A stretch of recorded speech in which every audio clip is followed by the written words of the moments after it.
See here in Exodus chapter 5 and the beginning of chapter 6 is what it means to be focused on the main thing and not get distracted by the peripheral stuff, the stuff that really isn't that important. And so in Exodus chapter 5, we get here and we're talking about Moses here in Exodus 5. Last week we saw Moses get called out by God at his burning bush moment. God came to Moses and said, your people, the Israelites, have been in slavery for 430 years. It is now time to go and pull them out. I am going to intervene. Pharaoh's going to be stubborn, but I'm going to do these great wonders, and he is going to tell you people to get out of his country. But I want you to be the point man, Moses. I want you to be the leader. And so Moses goes back to Egypt, and he tells the Israelites who are enslaved, he tells them what's about to happen. God's about to rescue them. God's about to do something remarkable. And they all get excited. They begin to worship God. They begin to praise like they never have before. And they're pumped up. And Moses sees their reaction and he gets pumped up. And he's excited because they're excited. And he takes that excitement and he runs to Pharaoh. And he and his brother Aaron walk in to talk to Pharaoh. And we get that encounter here at the beginning of Exodus chapter 5. Look at verse 1. It said, afterward Moses and Aaron went and said to Pharaoh, thus says the Lord, the God of Israel, let my people go, that they may hold a feast to me in the wilderness. So Moses and Aaron, they're all gung-ho and they're pumped up, and they come in here and they explain this to him. The Lord, the God of Israel, came to us and said, you, Pharaoh, are to let his people leave here. Now, what's interesting is the way they talked to Pharaoh here at the beginning. They said, the Lord, the God of Israel. And the Lord, as we saw last week, that is the personal name of God. It's a name that Israel hasn't even used for several hundred years. And they come in here to Pharaoh and they said, the Lord came to us. But they don't presume that Pharaoh knows who the Lord is or what that name means. So they describe it to him. The Lord is the God of Israel. Pharaoh is an unbeliever. Pharaoh doesn't know the Lord unless one of the Israelites, the slaves, explained it to him. And so Moses explains who God is to him, to Pharaoh. He is the God of Israel. They inform Pharaoh that their God has given him a command. As you can imagine, that didn't go over very well. That they are telling a man who is worshipped as a god in his country that the one true God is commanding him to do something. Look at what Pharaoh says back to them, verse 2. But Pharaoh said, who is the Lord that I should obey his voice and let Israel go? I do not know the Lord, and moreover, I will not let Israel go. So Pharaoh hears Moses and Aaron. He hears from them who the Lord is, but he doesn't yet understand what that means, that he is the God of Israel. He will come to find out very soon the power of God. So he's asking Moses here. He's saying, who is this God of slaves to instruct me, the God of the slave masters? Pharaoh doesn't want to follow God's plan. He doesn't want to do what God has instructed him to do. He believes himself to be above God's vision for his people. And his actions in refusing this request support his own personal views and how he views God. He doesn't believe that God knows best, and so he refuses to obey God's word. Look at verse 3. Then they said, the God of the Hebrews has met with us. Please let us go a 3 days journey into the wilderness that we may sacrifice to the Lord our God, lest he fall upon us with pestilence and with sword, with plague and famine, or with great destruction. And so they reiterate here to Pharaoh the seriousness of what they're requesting of him. God is going to bring pestilence and great destruction, Pharaoh, if you don't obey him. You know, they inform Pharaoh that their God came to them and met with them. And this should have struck something in Pharaoh, that a deity, a God, would come to earth and communicate with human beings. You know, if he hadn't already made up his mind, if he hadn't already said no, that should have struck a chord with Pharaoh. You know, these people were highly superstitious. And so that a God would come and talk to people, he should have been listening. And in any other scenario, he might have. But since it's the God of his slaves, he wasn't going to listen to what's going on. And so they tell him, if you don't listen to God, there will be great pestilence and there will be great destruction. And even though they're warning Pharaoh, that may very well have been taken as a threat by Pharaoh. I mean, Pharaoh at this time is the king of the most powerful nation on the planet. And he is not about to listen to these two guys. Look at verse 4. But the king of Egypt said to them, Moses and Aaron, why do you take the people away from their work? Get back to your burdens. And Pharaoh said, behold, the people of the land are now many, and you make them rest from their burdens. Now, Pharaoh's getting a little irritated with Moses and Aaron. You know, they've just now threatened him. He tells them that they are causing a problem. You're making all of the Israelites stop working. Now, as I read this, it seemed to be implying, that the people have either stopped working or been lax in the amount of work that they had been doing. He tells them, y'all have stopped your burdens. Y'all have stopped working. I don't know, he doesn't say y'all. That's in South Egypt that he says that. Maybe that's where he was from. And so all these people have stopped their work. They aren't getting all this done. And Pharaoh here is blaming Moses and Aaron for the reason the Israelites have stopped. He's saying it's your fault that they stopped working.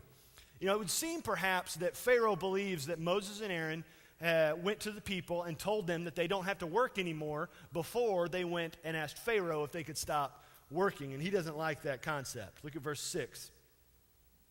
The same day, Pharaoh commanded the taskmasters of the people and their foremen, you will no longer give the people straw to make bricks as in the past. Let them go and gather straw for themselves. And so Pharaoh responds to the request of freedom with further oppression. The work of the Hebrews and their slavery was to make bricks that the Egyptians would use in building, but they also were responsible for working the fields and collecting the grain. And it was the responsibility of someone else to go and collect all of the straw, bring it to the brick makers that they would use in their brick ingredients. And so now Pharaoh is telling them, I know you've been making bricks for me for 400 years. Well, I'm going to change it up a little bit. These guys who have been bringing you straw aren't going to do it anymore. You've got to figure out how to make bricks of the same quality, of the same quantity that you have before without getting all of the ingredients. And so Pharaoh reactively complicates the situation here.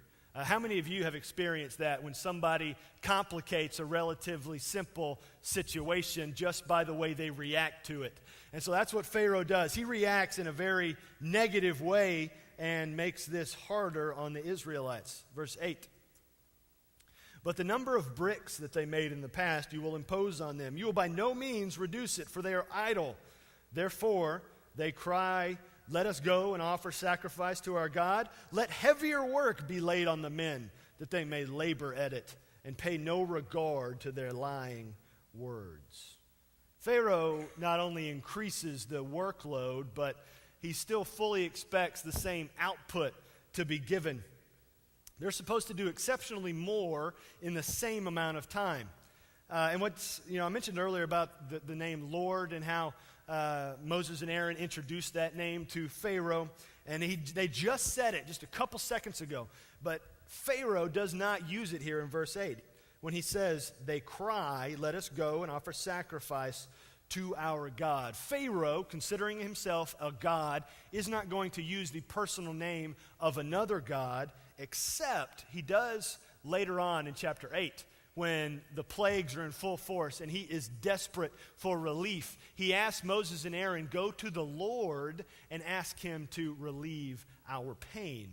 And so when he is in need, when he is in desperation, he will go to God. But when he considers himself greater than God, he is not about to use God's personal name.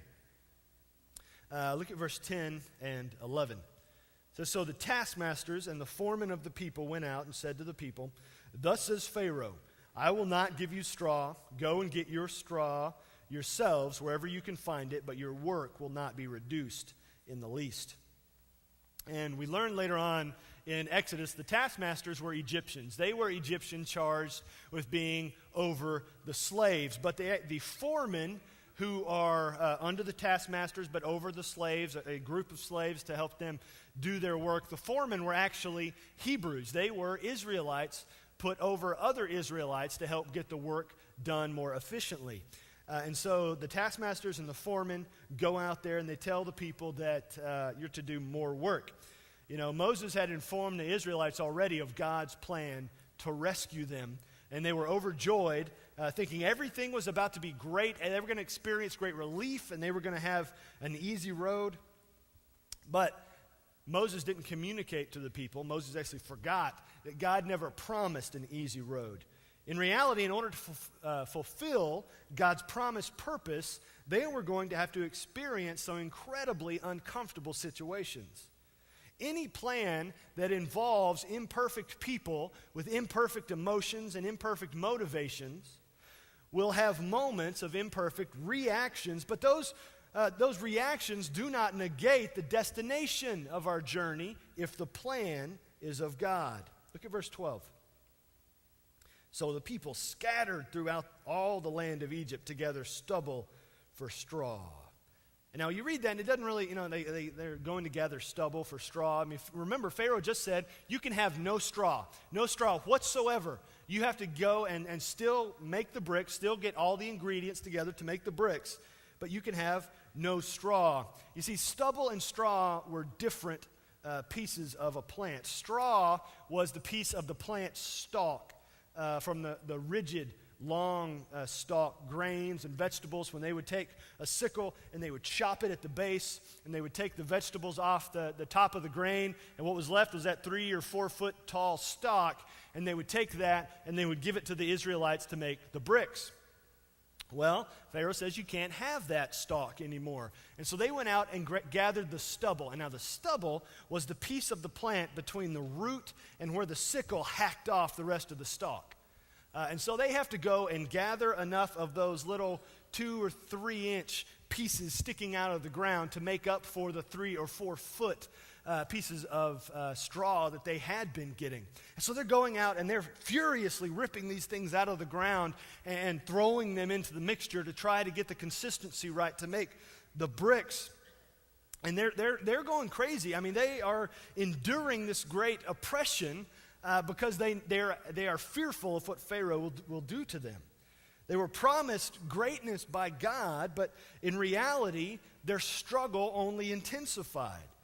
But they're enduring, they're persevering in their actions because they're scared of failure. They're scared of failing and what Pharaoh will do to them. You see, failure is a negative motivator supplied by the author of negativity. They needed to be focused on the main thing. They needed to have a main motivation. The people were not looking at God and what he had planned for them. They were looking at a human problem with their own human fears. They had waited for 430 years, and the second God showed up and said, now is the time, they wanted immediate results. Even though they had already waited for 4 centuries, when God said it's coming, they wanted it now. They wanted it to happen now. Now, this is in your notes.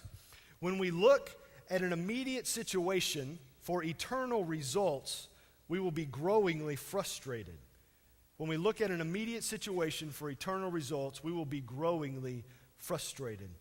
God's empowerment is for eternal glory. Your heart motivator should be upon God's big plan. His plan is working itself out even in our immediate situation.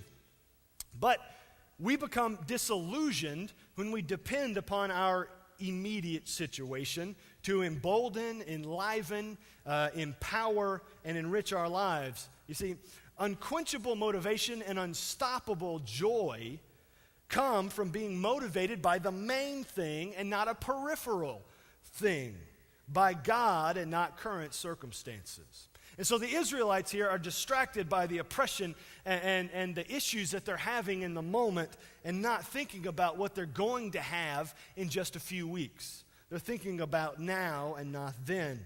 The Israelites are scared and they're trying to fulfill Pharaoh's work demand on them and not experience Pharaoh's wrath. Verse 13, the taskmasters were urgent, saying, complete your work, your daily task each day as when there was straw. And so the slave drivers come down to where the Hebrews are, and they try to get them to do their work. They try to get them to do more. There's no politeness going on here. They were under threat themselves. These taskmasters, even though they're Egyptian, if they cannot get the Hebrews to do what they're supposed to do, even the taskmasters would be beaten and severely punished because they're not doing their job. And so they're scared, and they're trying to get the Israelites to do what is impossible. And now it's possible that even the taskmasters understood that this task, this job, is not feasibly doable. But they're going to force the Hebrews to do as much as possible, as much as they can get done out of fear. Look at verse 14. And the foremen of the people of Israel, whom Pharaoh's taskmasters had set over them, were beaten and were asked, "Why have you not done all your task of making bricks today and yesterday as in the past?" And so consequences here are swift. They find out that the Hebrews aren't producing as much as Pharaoh wanted, and so they take the foreman, the Israelite foreman, and they take them and they beat them. Why are you not making more bricks? Why are you not doing what you did just a few days ago? Even though they know it's because Pharaoh didn't give them the straw. But that's not the point here. The Hebrew foremen are taken, they're beaten, they're just brutally beaten. There's no regulation here as far as the Egyptian beating method as there were when the Romans would beat somebody later on, centuries later. When the Romans would beat somebody, they had rules, they had regulations. You could only do it so much, you could only do it with a certain tool, and if it was a Roman citizen, you could only do it a specific way. But the Egyptians didn't have any of that. They beat ruthlessly and without constraint or restraint. They just went after these guys. They wanted the job done. The Hebrews were slaves, and they were going to do whatever they could to these people to make them get the job completed. Even though this thing was impossible. It's not like it was impossible in the sense that they could drive them and motivate them to get it done. It was physically not possible to do. And they're trying to get them to do it. They're trying to get them to do this impossible thing. You see, if the people, though, would remain faithful during the impossible times, they would find God's intervention in the very near future. You see, some situations seem in the moment to be insurmountable, but faithfulness and perseverance will bring about a meeting with God. Look at verse 15. Then the foreman of the people of Israel came and cried to Pharaoh, "Why do you treat your servants like this? No straw is given to your servants, yet they say to us, 'Make bricks.' And behold, your servants are beaten, but the fault is in your own people." Now, I find this incredibly bold of these foremen. Here they are walking into Pharaoh, first of all, just bloodied and gross from just having been beaten, and they blame his people. They blame the Egyptians for the reason the Hebrews aren't doing this impossible thing. They question Pharaoh's reasoning as they're standing there in front of him. They try to explain to him, "Pharaoh, this is an unreasonable thing. This thing you're asking us to do cannot be done." They're all but blaming him. He created the problem for the Israelites, and then he's blaming them for not doing it. Have you ever been blamed for a problem by the very person who created the problem in the first place? Don't look at your spouse at this moment. You'll be creating new problems. And so Pharaoh here is blaming them, and now they are blaming Pharaoh and his people. And Pharaoh responds to them in a way you would anticipate this kind of person responding. Verse 17. But he said, "You are idle, you are idle. That is why you say, 'Let us go and sacrifice to the Lord.' Go now and work. No straw will be given you, but you must still deliver the same number of bricks." And so Pharaoh's not going to accept at all what they're saying to him. He would not listen to the God of his slaves, and there is no way he's going to listen to the slaves themselves. He says that the Hebrews are merely lazy. That's why they're not getting done what needs to be done. That's why they're not accomplishing the impossible. Even though Pharaoh is being unreasonable, The Hebrews, we have to understand that the Hebrews have recently received the news of God's intervention. Pharaoh doesn't know that the Hebrews have been told about this intervention. And so he lays out this plan of impossibility, and the Hebrews are thinking, well, God is supposed to be rescuing us, but things have gotten worse. God is supposed to be taking care of us, but the situation is worse than it's ever been in our entire lives. God promised a rescue, not a rescue attempt, but genuine rescue.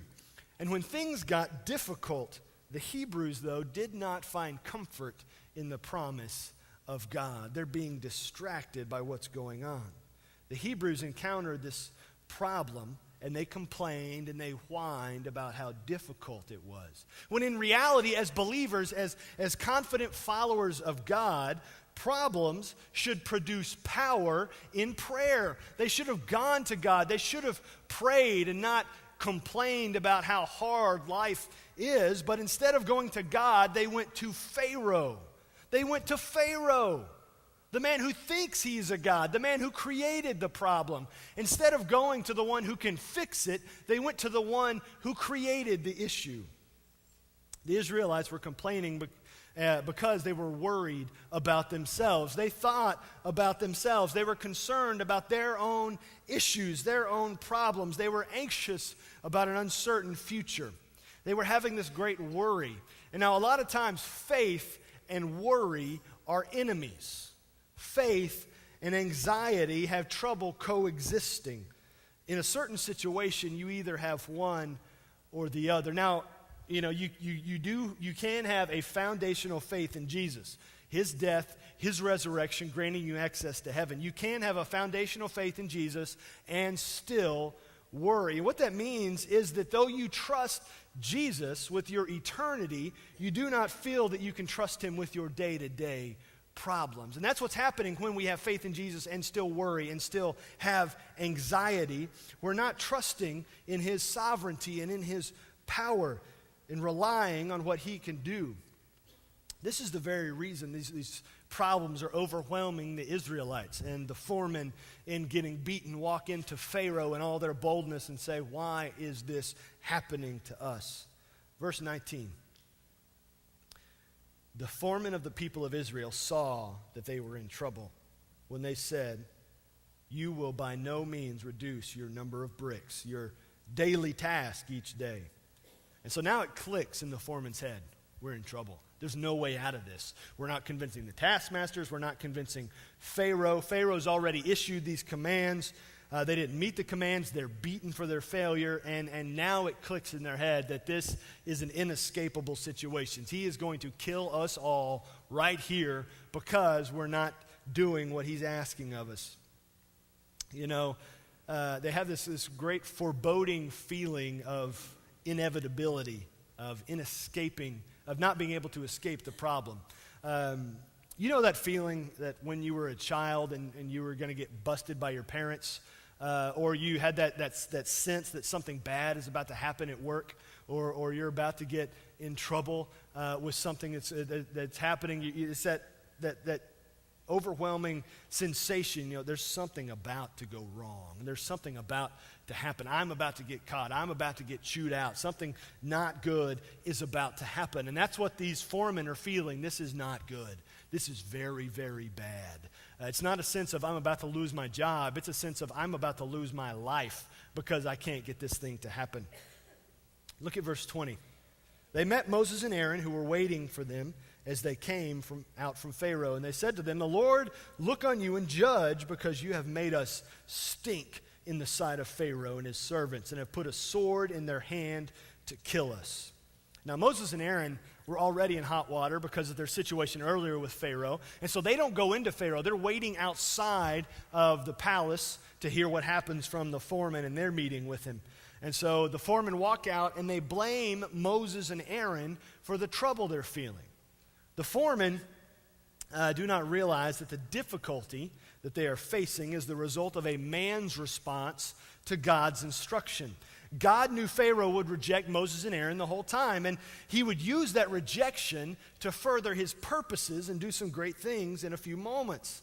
The Hebrews, would struggle temporarily, but would be a part of a great working of God in the grand scheme of things. The foremen didn't understand this. They blame their problems, their present struggle, on the wrong people. And then they make this statement that is far more telling than their own complaints. If you remember all the way back in verse 3, Moses and Aaron tell Pharaoh, if you don't do what God wants, God is going to bring pestilence and God is going to bring his sword, his might, his destruction. And that's coming from God. And here the foremen use the same phrase, talking about the sword, but they use it in reference to Pharaoh. They're not thinking about God's power. They're thinking about Pharaoh's power. They don't mention what God can do. They're only concerned and consumed with the power of a man instead of being confident in the power of God. Look at 22 and 23. Moses turned to the Lord and said, "O Lord, why have you done evil to this people? Why did you ever send me? For since I came to Pharaoh to speak in your name, he has done evil to this people, and you have not delivered your people at all." Moses steps away and he expresses his own concern to God. He doesn't understand. He assumed God's plan. He assumed he understood what was going to happen. The foreman blamed Moses, and now Moses turns and blames God. Moses is frustrated.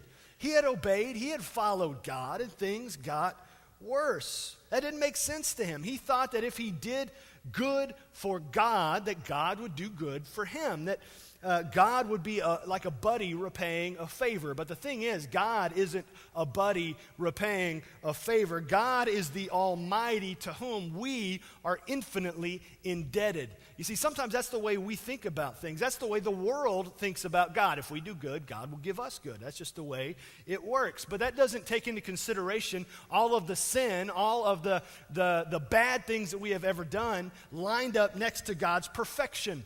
And because of that scenario, God's perfection, our imperfection, there's no amount of good that can outweigh all of the imperfect bad we have done. That's why we're dependent on Jesus coming and dying and raising from the dead to give us access to heaven, because there is no amount of good that will get us into heaven. We have to believe God sent Jesus, and that brings us into heaven. And so Moses expresses his heart here. And what's even more fascinating is this is the book of Exodus. Moses wrote the book of Exodus years and years later. And here he is explaining his own error. He's explaining how he was wrong here. He questioned God's motives. It's not a matter of questioning God. He's saying, God, you haven't done anything. You promised deliverance and you haven't done it. What are you doing, God? Just sitting there doing nothing? Here we are suffering and enduring this pain, and they're blaming me for it, and it's your fault. And Moses includes that in this passage. I find that incredibly fascinating. He writes down his own error, his own sin for all of us to read so that we can know we're not alone when we do it. Even Moses, God's man, who in Deuteronomy is said to be the most humble man on the planet, here he is having a spiritual crisis. We're not alone when that happens to us. But you see, Moses lost sight of God and focused only on his temporary problems. You know, Moses missed the main thing. He wasn't focused on the main thing. That's in your notes. We must keep the main thing the main thing. I am a huge Dallas Cowboys fan. And some of y'all just judged me when I said that right now. I can tell you I have been a Cowboys fan since my birth. I can remember going to elementary school wearing a Dallas Cowboys jacket when the Cowboys were terrible. And so it has been a part of my upbringing. It's who I am. You know, and it's been difficult to be a Cowboys fan, except for those 2 or 3 years in the 90s when they were good. A part of being a fan these days, when you watch a Cowboys game these days, is you can see fantastic, every once in a while, maybe once a game, a great play happen. Fantastic catch. A few weeks ago, there was a guy, he caught the ball. He was leaning out of bounds about 3 yards, and his toes were still in bounds. It was a great catch. But as you watch that, you realize, 5 feet away, the guys who the play is happening right in front of them, they can see it. They can reach out and touch the guy who made the catch. But instead of doing that, they're looking up at the massive scoreboard in Cowboys Stadium and missing what's happening right in front of them. I don't know if you've ever, seen how big that thing is. The commentators talk about how big that big screen is all the time. A few years ago, we went to some high school playoff games. And in Dallas, all the high school playoff games, once you get a couple weeks in, are played at Cowboy Stadium. You can pay $10, go in there and watch the games all day. I mean, it's worth $10 just to go in and walk around Cowboy Stadium. It's really, really cool. But that screen is really as big as they say it is. I mean, it is huge. I even found myself watching the screen more than watching the game. It is fascinating how big this thing is. And so this player who is standing there right in front of this amazing catch ends up getting knocked over because he's looking up here and not looking here. He misses the main thing. He can see it live instead of watching it up there.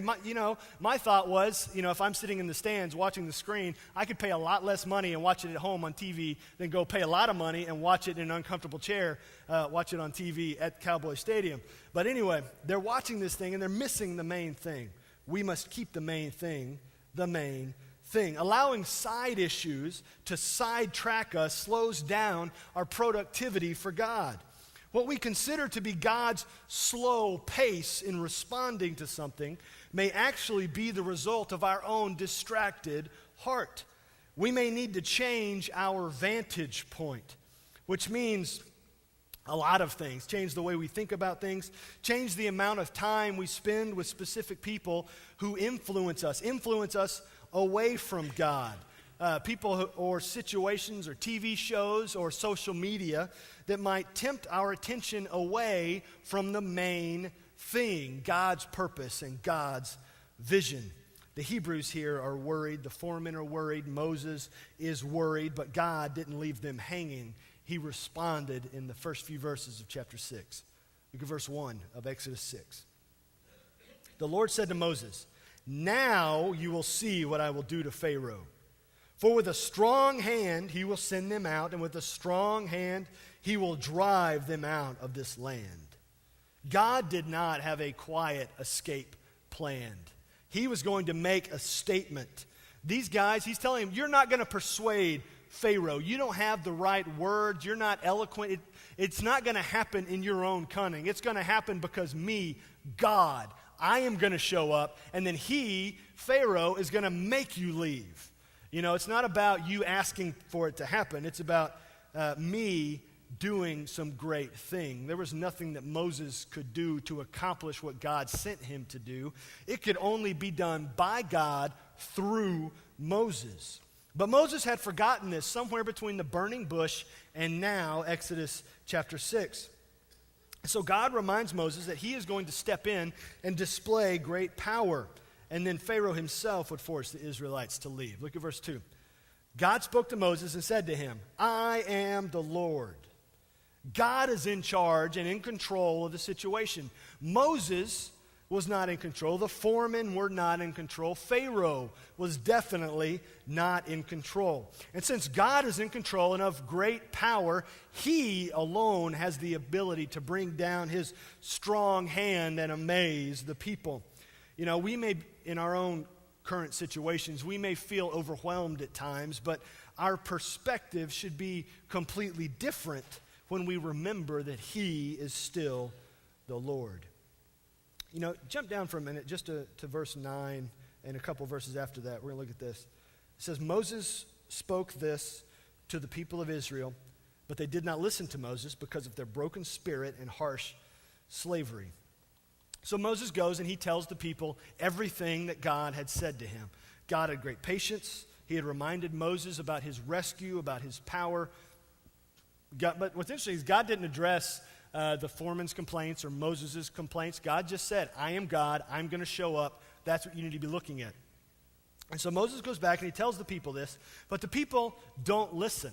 They're almost content to live with their problems in their misery than rely on the faithfulness of God. Their situation and their emotions dictate their spiritual life instead of the opposite. That's what your blanks are. Our spiritual life should drive our emotions, regardless of our situation. Our spiritual life should drive our emotions, regardless of our situation. Instead of being content in God, the people were content to live in their difficulty. Next two verses. The Lord said to Moses, "Go in, tell Pharaoh, king of Egypt, to let the people of Israel go out of this land." God again reminded Moses of why God sent him back to Egypt in the first place. I mean, if I'm Moses, I'm thinking, God, I already tried that, it didn't work. You know, he yelled at me, he got these other guys beaten. All the people of the nation that I'm supposed to be leading out of here now hate me because of what you sent me to do. Walking back in there and repeating what I said yesterday isn't going to do that great, if they even let me see him. And so God tells him, go back in there, do this thing. And notice what he says, though. There's no more 3-day language talk here. You know, God had said, ask for 3 days to go out into the wilderness. And we learned last week that was an idiom for let us leave for an indefinite amount of time. But God says we're not even talking about that anymore. We're going to be blunt. We're going to get right to the point. You know, sometimes in your life, you really need someone to be blunt with you. Even though you don't like it in the moment, sometimes we all need that bluntness to wake us up from where we are currently pursuing. Our stubbornness needs to be broken. Verse 12. But Moses said to the Lord, "Behold, the people of Israel have not listened to me. How then will Pharaoh listen to me? For I am of uncircumcised lips." Moses expresses to God he's not experienced in public speaking, of convincing a king who thinks he's a deity to let people do anything. Moses was just a poor sinner, a murderer who was to go before the most powerful man in the world and demand that he follow God's word.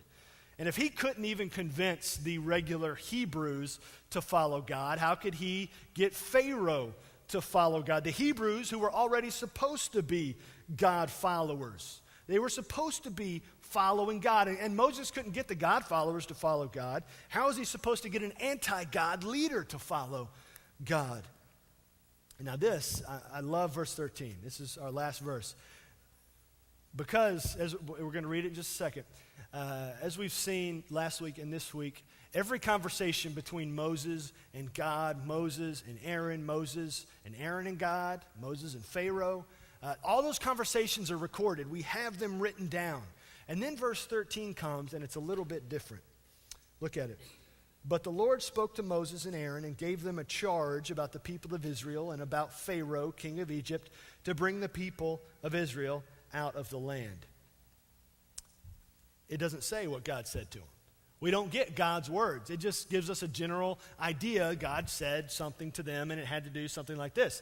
It's almost like God took them out to the woodshed and said, this is the way it's going to be. This is what's happening. Whereas before, you know, Moses even wrote down his own error, his own frustration with God. And here, he doesn't include this conversation with God.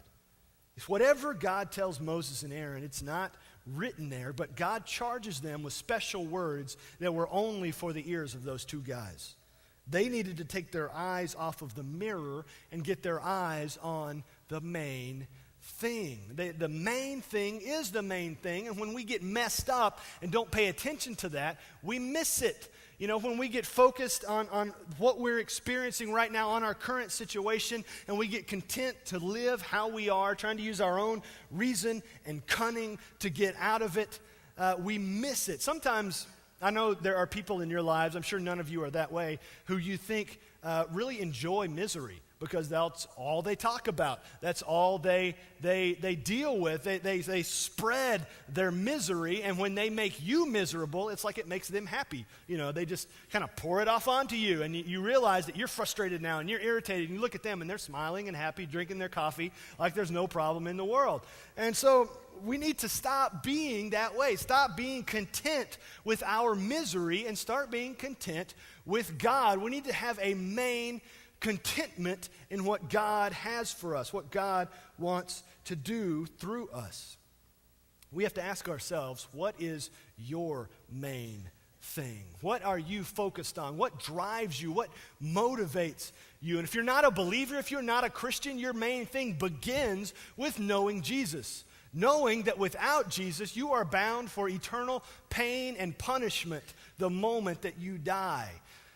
And even here on earth, before you die, enduring great struggle and problems, you don't have the resource that Christians do in God, the peace, the comfort, the strength that he provides. But if you want to know Jesus, if you want to make him your main thing, today is the day for that. You don't know what's going to happen tomorrow. You don't know what's going to happen this afternoon any less. You don't know what's going to happen the second you pull out of our parking lot onto Colin Ray. You don't know what's going to happen. And so you need to take care of what God wants to do in your heart this morning before you step out the doors. Does God have something for you today? Believe in Jesus, that he died and rose from the dead, taking you from the pain and punishment after death to an opportunity to go to heaven and spend that with God. And then once you become a believer, the first step of a believer, as Jesus tells us in Matthew 28, is baptism, a demonstration to the world that you now belong to Jesus. And so you believe in him, then you get baptized, and then you become a part of his church. Hebrews chapter 10 tells us to become a part of God's church, his local church, doing the work. Not just a member on the roll, not just having your name there, but an active, intentional participant of God's church, doing what he has for you to do. He has gifted every believer with specific gifts. And if you, as a believer, a member here, or a potential member, are not utilizing those gifts for God's glory here in his church, then you're wasting what he's given you. And Jesus actually said, if you don't use your giftedness as he has given you to do his work that he has laid before you, he's going to take it away. He says he'll take away that gift if you don't use it for him. And so we want you to use it for him. He's gifted you specifically and put you here specifically for a purpose. And so this morning, in a moment when we have a time of invitation where I invite you to come and talk to God and deal with whatever he's laid on your heart, if you want to become a Christian, if you want to become baptized, if you want to become an active, intentional participant, today is the day to do that. We want you to come and talk with us down here at the front in a few moments. And so you have to ask yourself then, what is your main thing? And then you need to ask yourself, do you struggle to keep the main thing the main thing? What is it that gets in the way? What is it that, like on that video we started with, that you keep turning around and looking at instead of looking ahead at the main thing, what God has for you to do?